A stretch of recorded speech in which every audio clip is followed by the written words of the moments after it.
ஓம் கஜத் வஜாய வித்மகே சுகஹஸ்தாய தீமஹி தன்னோ புதன் பிரஜோதயாத். ஓம் குரு பிரம்மா குரு விஷ்ணு குருதேவோ மகேஸ்வரா குரு சாஷா பரபிரம்மா தஸ்மை ஸ்ரீ குருவே நமக. வணக்கம். எஸ்கே ஜோதிடத்தின் வாயிலாக உங்களை சந்திப்பதில் பெருமகிழ்ச்சி அடைகின்றேன். இன்றைக்கு பார்க்கிற ஜோதிட தலைப்பு வருகின்ற 2024ஆம் ஆண்டு ஒவ்வொரு ராசி அன்பர்களுக்கும் எவ்வாறு அமையப் போகிறது என்பதை பற்றி பார்க்க இருக்கின்றோம். மேஷம் முதல் மீன வரை ஒவ்வொரு ராசிகளுக்கும் கிரகங்களினுடைய கோச்சார நிலை எவ்வாறு இருக்குது என்பதை பற்றி ஒரு விரிவான பார்வை. அதற்கு முன்னாடி என்னுடைய சேனலை நீங்கள் சப்ஸ்கிரைப் பண்ணுங்கள், ஷேர் பண்ணுங்கள், லைக் கொடுங்க, பெல் பட்டனை ப்ரெஸ் பண்ணுங்கள். நீங்கள் சப்ஸ்கிரைப் பண்ணும் பொழுது என்னுடைய வீடியோவானது உங்களை வந்தடையும். ஜோதிடம் சார்ந்த கருத்துக்கள் உங்களுக்கும் கிடைக்கப்பெறும். நன்றி, வணக்கம். எஸ்கே ஜோதிட அன்பர்களுக்கும் உலக தமிழர்களுக்கும் எனது மனமார்ந்த ஆங்கில புத்தாண்டு நல்வாழ்த்துக்களை தெரிவித்துக் கொள்கிறேன். இந்த 2024ஆம் ஆண்டு பலன் எப்படி இருக்கு அப்படின்னு பார்க்கறதுக்கு முன்னாடி இந்த கோச்சார காலங்களில் எந்தெந்த கிரகங்கள் நமக்கு நன்மை அளிக்கின்ற நிலையில் இருக்குது என்பதை பற்றி முதல்ல பார்த்துருவோம். ஸோ நமக்கு தெரியும் 9 கோள்கள் இருக்குது. சில கோள்கள் பார்த்திங்கன்னா மாதம் ஒரு ராசியிலேருந்து மற்றொரு ராசிக்கு போயிட்டே இருக்கும். இப்போ சூரியன் அப்படின்னு சொன்னால் ஒரு ராசியிலேருந்து மற்றொரு ராசிக்கு நகர்ந்து செல்வதற்கு ஒரு மாதம் 30 நாட்கள், சரிங்களா? அதே மாதிரி சந்திரன் பார்த்திங்கன்னா 2.25 நாட்கள் தான் ஒரு ராசியில் இருக்கும். அதுக்கப்புறம் அந்த சந்திர பகவான் அடுத்த ராசிக்கு போயிடுவார். அதே மாதிரி புதன், சுக்கிரன், செவ்வாய் இது எல்லாமே மாதக்கோள்கள் தான். ஒரு 30லேருந்து 40 நாட்களுக்குள்ள ஒரு ராசியிலேருந்து மற்றொரு ராசிக்கு நகர்ந்து போயிடுவாங்க. ஆனால் ஒரு ராசியில் நீண்ட நாட்கள் இருந்து பலனை அளிக்கின்ற ஒரு நிலையில் இருக்கின்ற கிரகங்கள் பார்த்திங்கன்னா ஒன்று குரு, சனி பகவான், ராகு, கேதுக்கள். இதுதான் ஒரு பெயர்ச்சி ஆனதுச்சுன்னா ஒரு ராசியிலேருந்து மற்றொரு ராசிக்கு பெயர்ச்சி ஆகிடுச்சுன்னு சொன்னால் கிட்டத்தட்ட ஒரு வருட காலம், குருலாம் ஒரு வருட காலம் ஒரு ராசியில் இருப்பார். சில காலங்கள் வக்ரமடைவார், அது ஒன்றும் பிரச்சனை இல்லை. பட் குரு பகவான் ஒரு ராசியில் ஒரு வருடம் இருப்பார். ஒரு ராசியிலேருந்து மற்றொரு ராசிக்கு இடம்பெயர்றதுக்கு ஒரு ஆண்டு எடுத்துக்கும். அதேமாதிரி சனி பகவான் ஒரு ராசியிலிருந்து அடுத்த ராசிக்கு நகர்ந்து செல்வதற்கு 2.5 ஆண்டு காலம் எடுத்துக்கிறார். அதனால தான் மெதுவாக செல்கின்ற கிரகம் மந்தன் அப்படின்னு பேர். கால் தாங்கி தாங்கி நடந்து போவார். ஸோ அந்த அமைப்புகள் தான் சனி பகவானுக்கு. அதேமாதிரி ராகு, கேது போன்ற கிரகங்கள் கிட்டத்தட்ட 1.5 ஆண்டுகள் 18 மாதங்கள் ஒரு ராசியில் இருப்பாங்க. ஒரு ராசியிலிருந்து அடுத்த ராசிக்கு அவங்க பெயர்ச்சி ஆகிறதுக்கு ஒரு வருடம் 8 மாதம் ஆகுது, 1.5 வருஷம் ஆகுது, சரிங்களா? ஸோ அப்போது இந்த ஒவ்வொரு ராசிக்கும் நீண்ட நாட்கள் இருந்து பலனை தருகின்ற குரு, சனி, ராகு, கேது போன்ற கிரகத்தினுடைய நிலைகள், அப்புறம் அந்த மாதக்கோள்களினுடைய நிலைகளை கொண்டு ஒவ்வொரு ராசிக்கும் இந்த 2024ஆம் ஆண்டு எவ்வாறு இருக்குது என்பதை பற்றி ஒரு விரிவான ஒரு பார்வை. முதல்ல கன்னிராசிக்கு குரு பகவானுடைய தன்மையை பொறுத்து எப்படி இருக்குன்னு பார்க்கலாம்.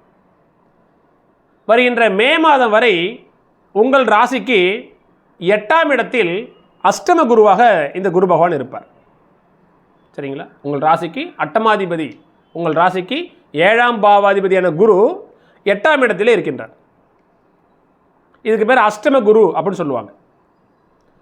கன்னிராசியை பொறுத்தவரையில் குரு பகவான் கேந்திராதிபதி, பாதகாதிபதி, ஒரு பாதகத்தை செய்கின்ற ஒரு கிரகம். அது உங்கள் ராசிக்கு அது 8ஆம் இடத்தில் இருப்பது சற்று தவறான ஒரு சூழ்நிலை தான். இருந்தாலும் கூட குரு பகவான் ஒரு இயற்கை சுபகிரகம். அதன் அடிப்படையில் உங்களுக்கு மிகப்பெரிய தொந்தரவுகளை தரமாட்டார். உங்கள் ராசிக்கு 7ஆம் இடத்திலேயே குரு பகவான் ஆட்சி பெற்று இருந்தால் அவர் கேந்திர ஆதிபத்திய தோஷத்தையும் பாதகாதிபதியாகவும் செயல்பட்டு உங்களுக்கு கண்டங்களையும் கஷ்டங்களையும் கொடுப்பார். ஆனால் 8ஆம் இடத்தில் இருக்கின்ற குரு பகவான் மிகப்பெரிய அளவுக்கு உங்களை கஷ்டத்தை கொடுத்துட மாட்டார், சரிங்களா? 8ஆம் இடத்தில் சனி இருந்து தருகின்ற கெடுதலை மாறி 8ஆம் இடத்தில் குரு பகவான் மிகப்பெரிய கெடுதலை தரமாட்டார். ஒன்றும் பயப்பட தேவையில்லை. சரிங்களா? அப்போது உங்கள் ராசிக்கு 8ஆம் இடத்தில் இருக்கின்ற இந்த குரு பகவான் எந்தெந்த இடங்களை பார்க்கிறார் பாருங்களேன். குரு பகவான் 5ஆம் பார்வையாக உங்கள் ராசிக்கு 12ஆம் இடத்தை பார்க்கின்றார். சரிங்களா? அப்போ விரய செலவுகள் இருக்கும். அந்த விரயம் குருவுடைய பார்வையின் காரணமாக சுப விரயங்களாக இருக்கும். சரிங்களா? அப்போ ஒரு வீடு வாங்குறதில்ல, ஒரு மனக்கட்டு வாங்குறதில்ல, வண்டி வாகனங்கள் வாங்குறதில்ல, திருமண செலவுகள் செய்கிறதில்ல, சுபகாரிய செலவுகள் செய்வதன் மூலமாக சில விரயங்கள் இருக்கும். ஸோ அதனால் விரயங்கள் தவிர்க்க முடியாது. அந்த விரயங்கள் உங்களுக்கு மனம் சார்ந்த நன்மைகளை கொடுக்கும். ஒரு மன மகிழ்ச்சியை தருகின்ற வகையில் அந்த விரயங்கள் உங்களுக்கு இருக்கும். அப்போ உங்கள் ராசிக்கு 8ஆம் இடத்தில் இருக்கின்ற குரு பகவான் உங்கள் ராசிக்கு 2ஆம் இடத்தை பார்க்கின்றார். குரு பார்க்க கோடி நன்மை. சரிங்களா? அப்போ குரு பகவான் 2ஆம் இடத்தை பார்க்கிறார். அப்போ தனம், குடும்பம், வாக்கு, கல்வி சூப்பராக இருக்கும். குடும்பத்தில் மகிழ்ச்சி இருக்கும். குடும்பம் அமையும். இதுவரையிலும் குடும்பம் அமையாத இருந்தவர்களுக்கு பிரிந்திருந்த குடும்பங்கள் ஒன்று சேரும். கணவன் மனைவிக்கிடையே கருத்து வேற்றுமைகள் இருந்து அதன் மூலமாக குடும்பமானது பிரிந்திருந்தால் குருவினுடைய பார்வை குடும்பத்தில் விழும் பொழுது, குடும்பஸ்தானத்தில் இருக்கும் பொழுது குடும்பம் ஒற்றுமை நிகழும். சரிங்களா? பேச்சினால் உங்களுக்கு நன்மைகள் உண்டாகும். தனம், பண வரவு இருக்கும். அப்போ செய்கின்ற தொழில்கள் மூலமாக உங்களுக்கு லாபங்கள் கிடைக்கும். தனம், குடும்பம், வாக்கு, கல்வி, வித்தை, விழி அத்தனை சிறப்பு. கண் சார்ந்த நோய்களிலிருந்து விடுபடுவீங்க. கண் புள்ளி, கேட்ராக்டு, குளுக்கோமா போன்ற ப்ரெஷர் இதெல்லாம் இருந்ததுன்னா இந்த குருவுடைய பார்வை உங்களுக்கு நிச்சயம் எடுத்துக்கிற இந்த மருத்துவத்தின் காரணமாக, மருத்துவத்தில் முன்னேற்றத்தின் காரணமாக உங்களுக்கு நோய் நொடிகள் இல்லாமல் ஆரோக்கியமான வாழ்க்கை உங்களுக்கு கொடுத்துரும். சரிங்களா? ஏன்னா இது 2ஆம் இடம் என்பது நேத்திரஸ்தானம், விழி. சரிங்களா? எல்லாமே நல்லா இருக்கும். அதே மாதிரி உங்கள் ராசிக்கு 4ஆம் இடத்தை இந்த குரு பகவான் பார்ப்பார். 8ஆம் இடத்தில் இருக்கிற குரு பகவான் 4ஆம் இடத்தை பார்ப்பார். தன்னுடைய சொந்த வீடான தனுசு மனையை பார்ப்பார். அப்போது தாயார், அம்மாவுக்கு நல்லாயிருக்கும். வீடு, நில, வாகனங்கள், சொத்து சேர்க்கை எல்லாம் வாங்கலாம். வண்டி வாகனத்தின் மூலம் லாபங்கள் கிடைக்கும். ஏன்னா குரு பகவான் 4ஆம் இடத்தையும் பார்க்கின்றார், உங்கள் ராசிக்கு 2ஆம் இடத்தையும் பார்க்கின்றார். 2ஆம் இடம் தனஸ்தானம், 4ஆம் இடம் என்பது வண்டி வாகனங்களுக்கு உண்டான ஒரு இடம் இது. அப்போ வண்டி வாகனங்கள் மூலமாக வண்டி வாகனத்தை வைத்து உங்களுக்கு ட்ராவல்ஸ் மாதிரி வச்சுருந்தீங்கன்னு சொன்னால் அதன் மூலமாக லாபங்கள் கிடைக்கும். வீடு கட்டி வாடகை கொடுவதன் மூலமாக உங்களுக்கு லாபங்கள் கிடைக்கும். அம்மாவினுடைய பேரில் உள்ள சொத்துக்கள் உங்களுக்கு லாபத்தை தரும். இப்படி நம்ம அதை தொடர்படுத்திக்கலாம். ஸோ அப்போ குருவுடைய பார்வை எப்பொழுதுமே சிறப்பு என்கின்ற அடிப்படையில் உங்களுக்கு 2, 4ஆம் இடங்களை பார்க்கின்ற இந்த குரு பகவான் இந்த மே மாதம் வரை உங்களுக்கு சிறப்பான பலன்களை தர இருக்கின்றார். ஸோ அப்போ இது பார்த்தீங்கன்னு சொன்னால் உங்களுக்கு டிசம்பர், ஜனவரி, பிப்ரவரி, மார்ச், ஏப்ரல், மே 5 மாதங்கள் உங்களுக்கு அற்புதமாக இருக்கும், சிறப்பாக இருக்கும். மே ஃபஸ்ட்லேயே குரு பயிற்சி இருக்குது. சரி, குரு பயிற்சியாகி மே மாதத்திற்கு பிறகு உங்களுக்கு 7 மாதங்கள் உங்கள் ராசிக்கு 9ஆம் இடத்தில் குரு பகவான் இருப்பார். இது ஒரு அற்புதமான டைம். இது ஃபஸ்ட் கிளாஸ் டைம். கன்னிராசியில் பிறந்த, அதாவது உத்தரம், அஸ்தம், சித்திரை. சரிங்களா? உத்தர நட்சத்திரம், அஸ்த நட்சத்திரம், சித்திரையினுடைய முதல் 2 பாகங்கள் இதெல்லாம் கன்னியில் வரும். அப்போ இந்த 3 நட்சத்திரத்தில் பிறந்தவங்க கன்னிராசி அன்பர்கள் வருகின்ற மே மாதத்துக்கு பிறகு அஷ்டம குருவானது 8ஆம் இடத்திலிருந்து பெயர்ச்சியாகி 9ஆம் இடத்திற்கு வருகின்றார், பாக்கிய ஸ்தானத்துக்கு வருகின்றார். நிச்சயம் இந்த ஆண்டு உங்களுக்கு சிறப்பாக இருக்கும். குரு பயிற்சிக்கு அப்புறம், குரு பயிற்சிக்கு முன்னாடி இருந்ததை விட குரு பயிற்சியானது, வருகின்ற குரு பயிற்சி கன்னிராசிக்காரர்களுக்கு மிகப்பெரிய ஒரு யோகத்தை கொடுக்க போகிறது. சரிங்களா? இந்த உங்கள் ராசிக்கு 9ஆம் இடத்துக்கு வருகிறார், பாக்கிய ஸ்தானத்துக்கு வருகிறார். சரிங்களா? 9ஆம் இடத்தில் இருக்கின்ற அந்த குரு பகவான் உங்கள் ராசியை பார்ப்பார். ராசி என்பது நீங்கள். அப்போது உங்களுடைய சிந்தனை ஆரோக்கியமாக இருக்கும். உங்களுடைய புத்தி, தெளிந்த மனம், எப்பொழுதுமே தெளிந்த மனநிலையில் இருந்து கொண்டு நீங்கள் எந்த ஒரு முயற்சி பண்ணாலும் அந்த முயற்சி வெற்றி அடையும் என்கின்ற அடிப்படையில் குரு பகவானுடைய பார்வை உங்கள் ராசிக்கு இருப்பதனால் நீங்கள் மன அழுத்தம் இல்லாமல், ஸ்ட்ரெஸ் இல்லாமல், மனநோய் இல்லாமல், தெளிந்த சிந்தனையுடனும், நீதியுடனும், தர்மத்துடனும் நல்ல நிலையில் இருப்பீங்க. ஆரோக்கியமான வாழ்க்கை இருக்கும், புத்துணர்ச்சியான வாழ்க்கை இருக்கும், ஹாப்பியஸ்ட் லைஃப், கிரேட்டஸ்ட் லைஃப். அதே மாதிரி உங்கள் ராசிக்கு 9ஆம் இடத்தில் இருக்கின்ற குரு பகவான் உங்கள் ராசிக்கு 3ஆம் இடத்தை பார்ப்பார். தைரியம், வீரியம், தன்னம்பிக்கை, கீர்த்தி, புகழ் அத்தனையும் கொடுப்பார். நல்ல தைரியத்தை கொடுப்பார், துணிச்சலை கொடுப்பார், இளைய சகோதரர் மூலமாக நன்மையை கொடுப்பார். ஏன்னா 3ஆம் இடம் தைரியஸ்தானம். சிறுதூர பிரயாணம், கொஞ்சம் தூரம் குறுகிய காலம் ட்ராவல் பண்ணி போயிட்டு வருகின்ற அந்த ஒரு அமைப்பு அது. அப்போ குறுகிய காலம் ஒரு இடத்துலேருந்து இன்னொரு இடத்துக்கு கொஞ்சம் தூரம் ட்ராவல் பண்ணி போயிட்டு வருகின்ற இடங்களில் நீங்கள் வேலை பார்த்தீங்கன்னா சிறப்பு. சரிங்களா? எல்லா வகையிலையுமே நான் ஏற்கனவே சொன்ன மாதிரி இளைய துணைகள், இளைய சகோதரிகள் மூலமாக உங்களுக்கு நன்மைகள் வந்து சேரும். சரிங்களா? அப்போது 3ஆம் இடம் என்பது தைரியம், வீரியம், கீர்த்தி, புகழ் அத்தனையும் கிடைக்கும், சிறப்பாக இருக்கும். அதே மாதிரி உங்கள் ராசிக்கு 5ஆம் இடத்தை குரு பகவான் பார்க்கின்றார். சரிங்களா? இப்போ இருக்கிற இடம் 9ஆம் இடம், பாக்கியஸ்தானம். பொதுவாக கோச்சார காலங்களில் 9ஆம் இடத்துல குரு பகவான் வருவது நன்மை. 2, 5, 7, 9, 11 இந்த இடங்களில் கோச்சார காலத்தில் வருகின்ற குரு பகவான் நன்மையை செய்ய கடமைப்பட்டவர் என்கின்ற அடிப்படையில் அவர் சுக்கிரனுடைய வீட்டில் இருந்தாலும் கூட கன்னிராசிக்கு பார்க்கின்ற இடங்கள் பலப்படுத்தப்படுது. அப்போ உங்கள் கன்னிராசிக்காரர்களுக்கு குரு பகவான் 9ஆம் இடத்திலிருந்து தன்னுடைய 9ஆம் பார்வையால் 5ஆம் இடத்தை பார்க்கின்றார்.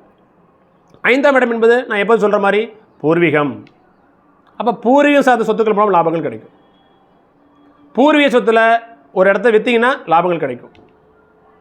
சரிங்களா? பூர்வீகத்தில் நல்ல முன்னேற்றங்கள் இருக்கும். அதே மாதிரி பிள்ளைகளுடைய ஆரோக்கியத்தில் அக்கறை செலுத்துங்க. பிள்ளைகளுக்காக நீங்கள் எடுக்கிற முயற்சி வெற்றியடையும். பிள்ளைகளுடைய வாழ்க்கை செழிப்பாக இருக்கும். குழந்தை பாக்கியம் இல்லாதவர்களுக்கு குழந்தை பாக்கியம் நிச்சயம் கிடைக்கும், கன்ஃபார்ம். திருமணமாகி நீண்ட நாட்கள் குழந்தை பாக்கியம் இல்லாமல் தவம் இருக்கிறவர்களுக்கு இந்த மே மாதத்துக்கு பிறகு வருகின்ற குருவுடைய பயிற்சியானது குருவுடைய பார்வையின் காரணமாக நிச்சயம் கிடைக்கும். தட்சிணாமூர்த்தி பகவானுக்கு மட்டும் சிவன் கோயிலில் இருக்கின்ற தட்சிணாமூர்த்தி பகவானுக்கு வியாழக்கிழமை நீங்கள் போயிட்டு ஒரு அர்ச்சனை அபிஷேகம் பண்ணிவிட்டு வயதிலோ தீபமேற்றி சாமி கூப்பிடுங்க, நிச்சயமாக குழந்தை பாக்கியம் கிடைக்கும். சரிங்களா? ஸோ நான் எப்போதுமே சொல்கிறேன், இப்போ நம்ம சொல்லிகிட்டு இருக்கிறது கோச்சார பலன்கள். உங்கள் ராசிக்கு தற்போது இருக்கின்ற கிரகத்தினுடைய அமைவிடம் அதனுடைய பார்வையை பொறுத்து நான் சொல்கிறேன். சரிங்களா? உங்களுடைய ஜனனகால காலகட்டத்தில் உங்களுடைய பிறந்த தேதி நேரத்தின் அடிப்படையில் ஒரு ஜாதகம் கணிச்சிருப்போம். அந்த ஜாதகத்தில் உங்களுடைய லக்னாதிபதி நடக்கிற தசாபுத்திகளை அடிப்படையாக கொண்டு சொல்கிற பலன்கள் தான் 70% உங்களுக்கு நடப்பில் இருக்கும். இது கோச்சார காலகட்டங்களில் உங்களுடைய சந்திரனுக்கு எந்தெந்த இடங்களில் இந்த கிரகங்கள் இருந்து இந்த பார்வை இருக்கும் பொழுது நன்மை செய்யும் என்கின்ற அடிப்படையில் நம்ம பார்த்துட்ருக்குறோம். அந்த அடிப்படையில் மனோகாரகனான சந்திரனிற்கு, புத்திகாரகனான சந்திரனுக்கு நல்ல இடங்களில் குரு பகவான் அமர்ந்து அவருடைய பார்வைப்படும் இடங்கள் உங்களுக்கு பலப்படுத்தப்படும் என்கின்ற அடிப்படையில் இந்த பார்வையானது போயிட்டு இருக்குது. ஸோ எனவே இந்த ஆண்டு உங்கள் ராசிக்கு 8ஆம் இடத்தில் இருப்பது குரு பகவான் தவறு என்று சொன்னாலும் குரு பகவானுடைய பார்வைப்படும் இடங்கள் நல்லாயிருக்கும்.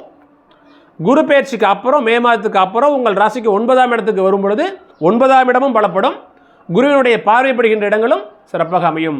எனவே கன்னிராசியை பொறுத்தவரையிலோ குருவினுடைய நிலை இந்த ஆண்டு முழுக்க உங்களுக்கு சிறப்பாக இருக்கிறது. சனி பகவானை பார்ப்போம். உங்கள் ராசிக்கு இதுநாள் வரை 5ஆம் இடத்தில் இருந்த சனி பகவான் உங்கள் ராசிக்கு 6ஆம் இடத்திற்கு இடம்பெயர்ந்து விட்டார். அவிட்ட நட்சத்திரம் 3ஆம் பாதத்தில் தற்பொழுது சனி பகவான் நகர்ந்து கொண்டிருக்கின்றார். பிறகு அவிட்டம் 4ஆம் பாதம், சதயம், பூரட்டாதி நட்சத்திரங்களில் அவர் பயணம் செய்வார். உங்கள் ராசிக்கு 6ஆம் இடத்தில் சனி பகவான் வருகின்றார். இதுவும் ஒரு அற்புதமான டைம். இது பொதுவாக கோச்சார காலகட்டங்களில் சனி, ராகு, கேது போன்ற பாவ கிரகங்கள் 3, 6, 11 இருந்து நல்லது. கோச்சார காலகட்டங்களில் ஜென்ம ராசிக்கு உங்கள் ராசிக்கு 3, 6, 11 போன்ற உபஜயஸ்தானங்களில் கிரகங்கள் நகரும் பொழுது அந்த காலகட்டம் உங்களுக்கு நன்மை செய்கின்ற காலகட்டமாக அமையும். அதன் அடிப்படையில் இதுநாள் வரை 5ஆம் இடத்தில் இருந்து உங்களுக்கு ஒரு சில மனக்கசப்புகளையும் பிரச்சனைகளையும் குழந்தைகள் மூலமாகவும் பூர்வீகத்தின் மூலமாகவும் கொடுத்த இந்த சனி பகவான் பெயர்ந்து விட்டார். எனவே இந்த 6ஆம் இடத்தில் 2.5 ஆண்டு காலம் இருப்பார். 2.5 ஆண்டு காலம் இருக்கின்ற சனி பகவான் உங்களுக்கு நன்மை செய்ய கடமைப்பட்டவராக அமைகின்றார். குருவினுடைய நிலையும் நல்லா இருக்கின்றது, சனியினுடைய நிலையும் அற்புதமாக இருக்கின்றது. சரிங்களா? அப்போது இந்த கன்னிராசி அன்பர்களுக்கு சனி பகவான் 6ஆம் இடத்திலிருந்து தன்னுடைய 3ஆம் பார்வையால் ராசிக்கு 8ஆம் இடத்தை பார்ப்பார். இருந்தாலும் ஒரு சில கண்டங்களும் கஷ்டங்களும் நிச்சயமாக வரும். ஆனால் அது உங்களுக்கு நிரந்தரம் அல்ல, அதிலிருந்து நீங்கள் விடுதலை ஆவீர்கள். சரிங்களா? சனி பகவான் 6ஆம் இடத்தில் இருந்து 6ஆம் இடத்தில் ஆட்சி பெற்று போய் 8ஆம் இடத்தை பார்ப்பது சிறு தவறு. ஏன்னா 8ஆம் இடம் என்பது ஒரு துர்ஸ்தானம், 6ஆம் இடம் என்பது ஒரு துர்ஸ்தானம். 6, 8 6ஆம் இடத்தில் இருந்து சனி பகவான் 8ஆம் இடத்தை பார்ப்பது தவறு. இப்போ வண்டி வாகனத்தில் போக்கில் வரக்கூட கொஞ்சம் கவனமாக இருங்க. உடல் ஆரோக்கியத்தில் அதிக கவனம் செலுத்துங்க. சரிங்களா? தேவையற்ற வழிகளில் பணம் விரயமாகும். உடனே அதாவது எந்த விதமான முன் ஆலோசனை இல்லாமல், யாருடைய அறிவுரையும் இல்லாமல் நீங்கள் முதலீடு செய்து புதிய தொழில் நீங்கள் எதுவும் செய்ய வேண்டாம். இருந்தாலும் கோச்சார காலங்களில் 6ஆம் வீட்டில் இருக்கின்ற சனி பகவான் நிச்சயம் நன்மை செய்வார். சரிங்களா? உங்களுக்கு 8ஆம் இடத்தில் இருக்கின்ற குரு பகவான் மிகப்பெரிய அளவுக்கு எடுத்து செய்ய மாட்டார். ஏன்னால் அவர் இயற்கை சுபர் என்கின்ற அடிப்படையில். அதே மாதிரி ராசிக்கு 6ஆம் இடத்தில் இருக்கின்ற இந்த சனி பகவான் உங்கள் ராசிக்கு 12ஆம் இடத்தை பார்ப்பார். சரிங்களா? ஸோ அப்போ நீங்கள் என்ன சொல்கிறீங்கன்னா, கன்னிராசி அன்பர்கள் மே மாதம் வரை கொஞ்சம் கவனமாக இருங்க. நான் என்ன சொல்கிறேன்னு சொன்னால், மே மாதம் வரை குரு பகவான் அஷ்டம குருவாக செயல்படுகின்றார். இந்த காலகட்டம் சற்று மனக்கசப்பையும் மன நெருடலையும் மன அழுத்தத்தையும் குறைவாக தர இருக்கிறது. சனியினுடைய பார்வை வேறு 8ஆம் இடத்துக்கு இருக்கிறது. ஸோ இந்த அமைப்புகள் கன்னிராசி அன்பர்களுக்கு மே மாதம் வரை சற்று சிறப்பாக இல்லை என்பதே ஒரு கண்ணோட்டமாக தெரிகிறது. இருந்தாலும் குரு பயிற்சியானது அதை சரி செய்யும். 9ஆம் இடத்து குரு பகவான் வரும்பொழுது உங்கள் ராசியை பார்க்கும் பொழுது மிகப்பெரிய தொந்தரவுலேருந்து நீங்கள் விடுதலை ஆகிடுவீங்க. சனி பகவான் உங்கள் ராசிக்கு 6ஆம் இடத்துலேருந்து ராசிக்கு 12ஆம் இடத்தில் பார்க்கும் பொழுது ஒரு சில விரயங்கள் இருக்கும், போக வரும். இருந்தாலும் நான் ஏற்கனவே சொன்ன மாதிரி குருவுடைய பார்வையின் காரணமாக அது சுப விரயங்களாக இருக்கும். ஒன்றும் பயப்பட தேவையில்லை. சரிங்களா? ஸோ அதே மாதிரி உங்களுக்கு சனி பகவான் 10ஆம் பார்வையாக உங்கள் ராசிக்கு 3ஆம் இடத்தை பார்ப்பார். பார்த்தாலும் குருவனுடைய பயிற்சி உங்களுக்கு அந்த காலகட்டங்கள் நன்மையாக இருக்கும். ஸோ ராகு 7ஆம் இடத்தில் இருப்பது சற்று தவறு. 7ஆம் இடம் என்பது கலஸ்திரஸ்தானம், திருமணஸ்தானம். அப்போ கல்யாண வகைகளில், திருமண வகைகளில் சில தடைகளை ஏற்படுத்துவார் 7இல் இருக்கின்ற ராகு பகவான். நண்பர்கள் வகையில் கொஞ்சம் கவனமாக இருங்க.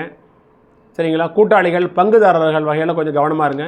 ஏன்னா 7ஆம் இடத்தில் இருக்கின்ற ராகு பகவான் நிச்சயம் அது கெடுதலை தருகின்ற ஒரு இடமாக அமைகிறது. உங்கள் ராசியிலேயே கேது பகவான் இருக்கின்றார். கேது பகவான் ஞானக்காரகன், புத்திக்காரகன். ஸோ உங்களுக்கு கடவுள் சிந்தனை, இறை சிந்தனை, ஆன்மீகம் அந்த மாதிரி எண்ணங்களை தூண்டுவார். ஆனால் அதே சமயத்தில் 7ஆம் இடத்தில் இருக்கின்ற ராகு பகவான் மனைவி வகைகளிலும் நண்பர் வழிகளிலும் ஒரு சில மன கசப்புகளையும் மன கஷ்டங்களையும் கொடுப்பார். இருந்தாலும் மே மாதத்துக்கு பிறகு வருகின்ற குருவினுடைய பார்வை உங்கள் ராசியின் மீது இருக்கும் பொழுது அதையும் நீங்கள் தைரியமாகவும் தன்னம்பிக்கையுடனும் நல்ல தெளிந்த மனநிலையுடனும் இருப்பதன் காரணமாக 7ஆம் இடத்தில் இருக்கின்ற ராகுவையும் நீங்கள் சமாளித்து அதில் வெற்றி நிச்சயம் காண்பீர்கள் என்பதே என்னுடைய பார்வை. எனவே இந்த ஆண்டு கன்னிராசி அன்பர்களுக்கு ஒரு கிரகத்தினுடைய பார்வை சற்று மன கசப்புகளையும் மன நெருடல்களையும், ராகு கேது போன்ற கிரகத்தினுடைய அமைவிடமானது சற்றே நமக்கு ஒரு சிறப்பில்லாத சூழ்நிலை அமைத்து கொடுத்தாலும் கூட சனி பகவானுடைய 6ஆம் இடத்து நிலை, குருவனுடைய 9ஆம் இடத்தினுடைய நிலை பார்வை உங்கள் ராசிக்கு இந்த ஆண்டு சிறப்பாக அமையும் என்பது என்னுடைய கருத்து. நன்றி, வணக்கம்.